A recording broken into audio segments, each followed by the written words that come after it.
नमस्कार। श्रीमद् वाल्मीकि रामायण अखंड पाठ के अंतर्गत सुंदरकांड की यात्रा में हम पहुंच गए हैं 44वें सर्ग पर।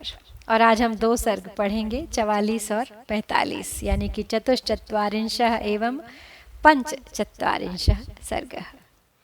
पहले 44वें सर्ग में हनुमान जी करेंगे प्रहस्त पुत्र जम्बुमाली का वध, यानी रावण के पौत्र का, और उसके बाद रावण के मंत्री के 7 पुत्रों का वध।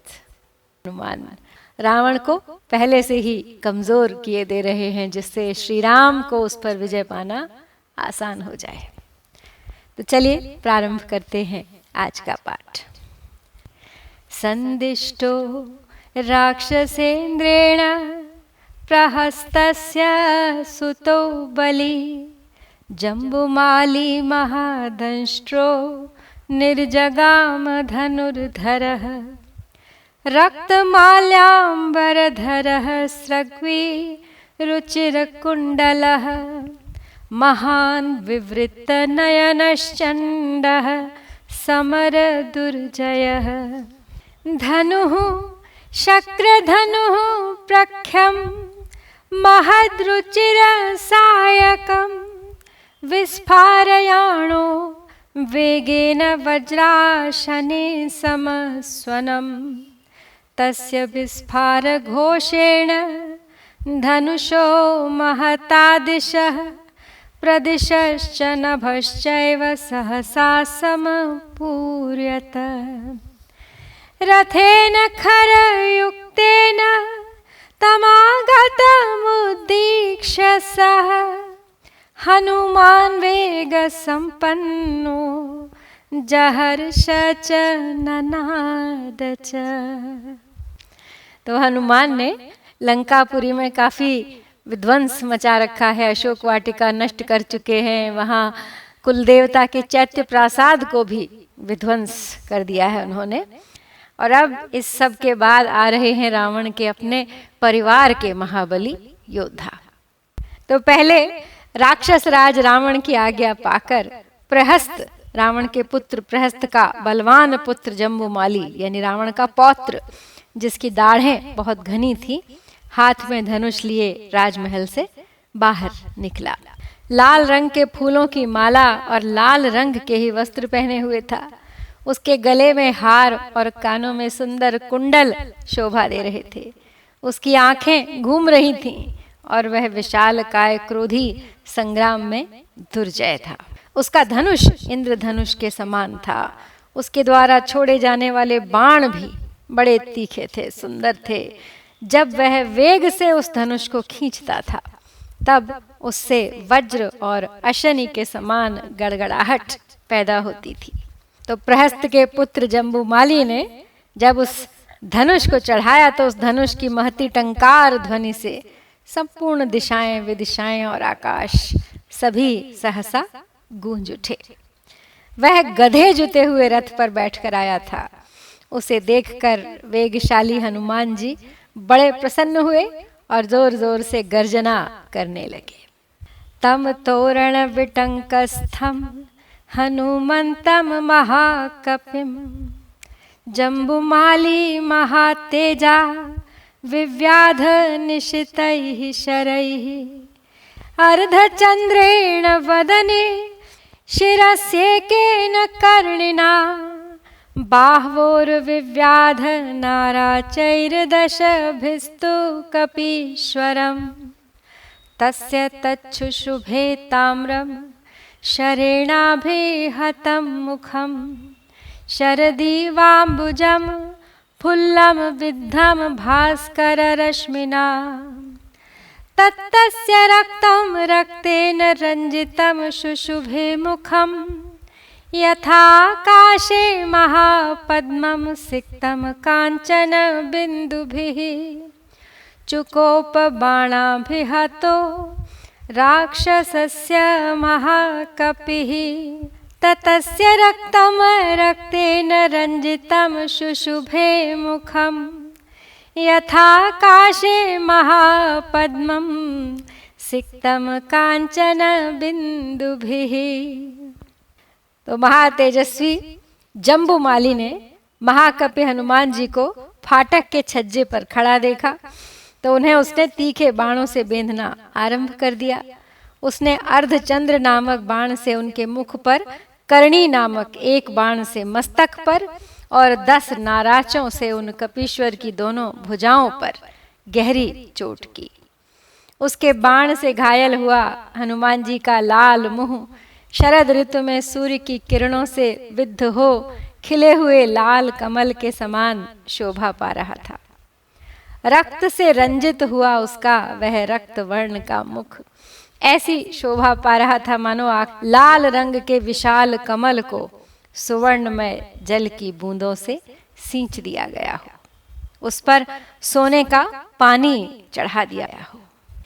चुकोप बाणाभिहतो राक्षसस्य महाकपिः ततः पार्श्वे अति विपुलां ददर्श महतीं शिलां तरसा तां समुत्पाटय चिक्षेप जववद्बली तां शरैर्दशभिः क्रुद्धस्ताडयामास राक्षसः विपन्नं कर्म तद्दृष्ट्वा हनुमांश्चण्डविक्रमः सालं विपुलम् उत्पाटय भ्रामयामास वीर्यवान् भ्रामयन्तं कपिं दृष्ट्वा सालवृक्षं महाबलं चिक्षेप सुबहून् बाणान् जम्बुमाली महाबलः सालं चतुर्भिश्चिच्छेद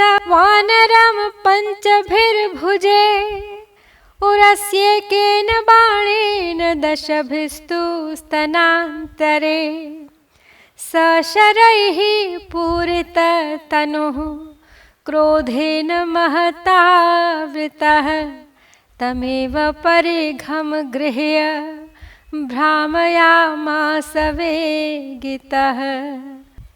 तो राक्षस जम्बूमाली के बाणों की चोट खाकर महाकपि हनुमान जी कुपित हो उठे।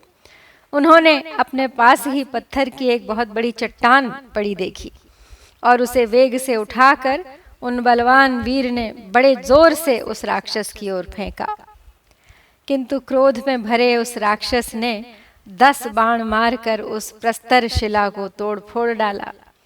अपने उस कर्म को व्यर्थ हुआ देख प्रचंड पराक्रमी और बलशाली हनुमान ने एक विशाल साल का वृक्ष उखाड़कर उसे घुमाना आरंभ किया।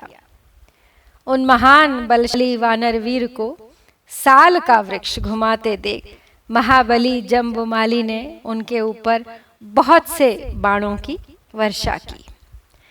उसने 4 बाणों से साल वृक्ष को काट गिराया, 5 से हनुमान जी की भुजाओं में, 1 बाण से उनकी छाती में और 10 बाणों से उनके दोनों स्तनों के मध्य भाग में चोट पहुंचाई। बाणों से हनुमान जी का सारा शरीर भर गया।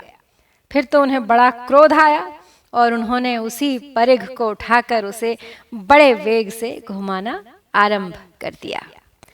अति वेगो अति वेगेन भ्रामयित्वा बलोत्कटः परिघं पातयामास जम्बुमालेर्महोरसि तस्य चैव शिरो नास्ति न बाहु जानुनी न च न धनुर्न रथो न श्वास्तत्रा दृश्यन्तने शवः साहतस्तरसा तेन जम्बुमाली महारथः पपात निहतो भूमौ चूर्णितांग इव द्रुमः जम्बुमालिं सुनिहतं किंकरांश महाबलान् चुक्रुध रावणः श्रुत्वा क्रोधसंरक्तलोचनः सरोष संवर्तितताम्रलोचनः प्रहस्तपुत्रे निहते महाबले अमात्य पुत्रानतिवीर्यविक्रमान् समादिदेशाशु निशाचरेश्वरः। तो अत्यंत वेगवान और उत्कट बलशाली हनुमान ने बड़े वेग से घुमाकर अब उस परिघ को जम्बूमाली की विशाल छाती पर दे मारा। फिर तो न उसके मस्तक का पता चला और न दोनों भुजाओं तथा घुटनों का ही। न धनुष बचा न रथ, न वहां घोड़े दिखाई दिए न बाण। उस परिघ से वेगपूर्वक मारा गया महारथी जम्बूमाली चूर चूर हुए वृक्ष की भांति पृथ्वी पर गिर पड़ा। जम्बूमाली तथा महाबली किंकरों के मारे जाने का समाचार सुनकर तो अब रावण को और भी अधिक क्रोध आया। उसकी आंखें रोष से रक्तवर्ण की हो गईं। महाबली प्रहस्त पुत्र जम्बूमाली के मारे जाने पर निशाचर राज रावण के नेत्र रोष से लाल होकर घूमने लगे। उसने तुरंत ही अपने मंत्री के पुत्रों को, जो बड़े बलवान और पराक्रमी थे, युद्ध के लिए जाने की आज्ञा दी। और यहाँ पे अब हम 44वां सर्ग पूरा करके बढ़ते हैं 45वें सर्ग की ओर, जहाँ होगा रावण के मंत्री के 7 पुत्रों का वध। ततस्ते राक्षसेन्द्रेण चोदिता मंत्रिणः सुताः निर्ययुर्भवनात् तस्मात् सप्त सप्तार्चिवर्चसः महद्बल परिवारा धनुष्मन्तो महाबलाः कृतास्त्रास्त्रविदां श्रेष्ठाः परस्पर जयैषिणः हेमजाल परिक्षिप्तैर्ध्वजवद्भिः पताकेभिः तोयदस्वन निर्घोषैर्वाजियुक्तैर्महारथैः तप्तकाञ्चन चित्राणि चापान्यमितविक्रमाः विस्फारयन्तः संहृष्टास्तडित्वन्त इवाम्बुदाः जनन्यस्तास्ततस्तेषां विदित्वा किङ्करान् हतान् बभूवुः शोकसम्भ्रान्ताः सबान्धव सुहृजनाः। तो राक्षसों के राजा रावण की आज्ञा पाकर अब मंत्री के 7 बेटे, जो अग्नि के समान तेजस्वी थे, उस राजमहल से बाहर निकले। उनके साथ बहुत बड़ी सेना थी। वे अत्यंत बलवान, धनुर्धर, अस्त्रवेत्ताओं में श्रेष्ठ तथा परस्पर होड़ लगाकर शत्रु पर विजय पाने की इच्छा रखने वाले थे। उनके घोड़े जुते हुए विशाल रथ सोने की जाली से ढके हुए थे। उन पर ध्वजा पताकाएं फहरा रही थीं और उनके पहियों के चलने से मेघों की गंभीर गर्जना के समान ध्वनि होती थी। ऐसे रथों पर सवार हो वे अमित पराक्रमी मंत्री कुमार तपाए हुए सोने से चित्रित अपने धनुषों की टंकार करते हुए बड़े हर्ष और उत्साह के साथ आगे बढ़े। उस समय वे सब के सब विद्युत सहित मेघ के समान शोभा पाते थे। तो तब पहले जो किंकर राक्षस मारे गए थे, उनकी मृत्यु का समाचार पाकर इन सब की माताएं अमंगल की आशा से भाई बंधु और सुहृदों सहित शोक से घबरा उठी। ते परस्पर संघर्षात् तप्त कांचन भूषणाः अभिपेतुर्हनुमन्तं तोरणस्थम् अवस्थितं सृजन्तो बाणवृष्टिं ते रथगर्जितनिः स्वनाः प्रावृट्कालैवाम्भोदा विचेरुर्नैरिताम्बुदाः अवकीर्णस्तस्ताभिर्हनुमान् शरवृष्टिभिः अभवत् संवृताकारः शैलराडिव वृष्टिभिः सा शरान् वञ्चयामास तेषामाशुचरः कपिः रथवेगांश वीराणां विचरन् विमलेम्बरे सा तैः क्रीडन् धनुष्मद्भिर्व्योम्ने वीरः प्रकाशते धनुष्मद्भिर्यथा मेघैर्मारुतः प्रभुरंबरे। अब वो मंत्री पुत्र चल दिए हैं हनुमान पर आक्रमण करने। तपाए हुए सोने के आभूषणों से विभूषित वे सातों वीर परस्पर होड़ सी लगाकर फाटक पर खड़े हुए हनुमान जी पर टूट पड़े।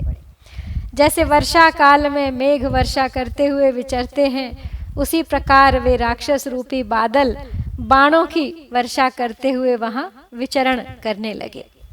रथों की घरघराहट ही उनकी गर्जना थी। तदनंतर राक्षसों द्वारा की गई उस बाण वर्षा से हनुमान जी उसी तरह आच्छादित हो गए जैसे कोई गिरिराज जल की वर्षा से ढक गया हो। उस समय निर्मल आकाश में शीघ्रता पूर्वक विचरते हुए कपिवर हनुमान उन राक्षस वीरों के बाणों तथा रथ के वेगों को व्यर्थ करते हुए अपने आप को बचाने लगे।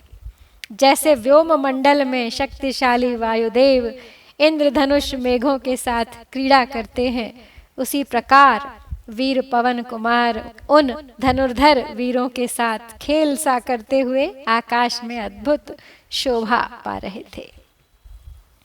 सकृत्वा निनदम घोरम त्रासयंस्ताम महाचमुम चकार हनुमान वेगम तेषु रक्षः सुवीर्यवान् तलेनाभिहनत् कांश्चित् पादैः कांश्चित् परन्तपः मुष्टिभिश्चाहनत् कांश्चिन्नखैः कांश्चित् व्यदारयत् प्रममाथो रसा कांश्चूरभ्यां परानपि केचित् तस्यैव नादेन तत्रैव पतिता भुवि ततस्तेष्वसन्नेषु भूमौ निपतितेषु च तत्सैन्यमगमत् सर्वं दिशो दश भयार्दितम्।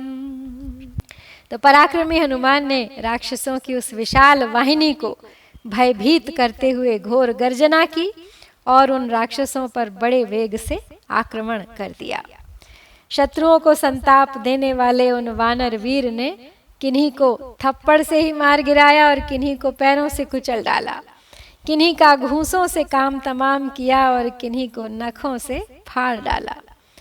कुछ लोगों को छाती से दबाकर उनका कचूमर निकाल दिया और किन्हीं किन्हीं को दोनों जांघों से दबोच दबोच कर मसल डाला। कितने ही निशाचर उनकी गर्जना से ही प्राणहीन होकर पृथ्वी पर गिर पड़े। तो इस प्रकार जब मंत्री के सारे पुत्र मारे जाकर धराशायी हो गए और तब उनकी बची खुद सारी सेना भयभीत होकर दसों दिशाओं में भाग गई। विनेदुर्विस्वरम नागा निपेतुर्भुवि वाजिनः भग्ननीडध्वजश्छत्रैर्भूश्च कीर्णाभवद्रथैः स्रवतारुधिरेणाथ स्रवन्त्योदर्शिताः पथि विविधैश्च स्वनैर्लङ्काननादविकृतं तदा स तान् प्रवृद्धान् विनिहत्य राक्षसान् महाबलश्चण्डपराक्रमः कपिः युयुत्सुरन्यैः पुनरेव राक्षसैस्तदैव वीरो अभिजगाम तोरणम्। तो उस समय हाथी वेदना के मारे बुरी तरह से चिंघाड़ रहे थे, घोड़े धरती पर मरे पड़े थे तथा जिनके बैठक ध्वज और छत्र आदि खंडित हो गए थे, ऐसे टूटे हुए रथों से समूची रणभूमि पट गई थी। मार्ग में खून की नदियां बहती दिखाई दी तथा लंकापुरी राक्षसों के विविध शब्दों के कारण मानो उस समय विकृत स्वर से चीत्कार करने लगी। प्रचंड पराक्रमी और महाबली वानर वीर हनुमान जी उन बढ़े चढ़े राक्षसों को मौत के घाट उतार कर दूसरे राक्षसों के साथ युद्ध करने की इच्छा से फिर उसी फाटक पर जा पहुंचे और ललकारने लगे। तो इस प्रकार श्री वाल्मीकि निर्मित आर्ष रामायण आदि काव्य के सुंदरकांड में आज हमने 44वां और 45वां 2 सर्ग पूर्ण किए हैं। इत्यार्षे श्रीमद् रामायणे वाल्मीकिये आदिकाव्ये सुन्दरकाण्डे 44 एवं 45 सर्गः। ॐ श्री सीतारामचन्द्राभ्यां नमः।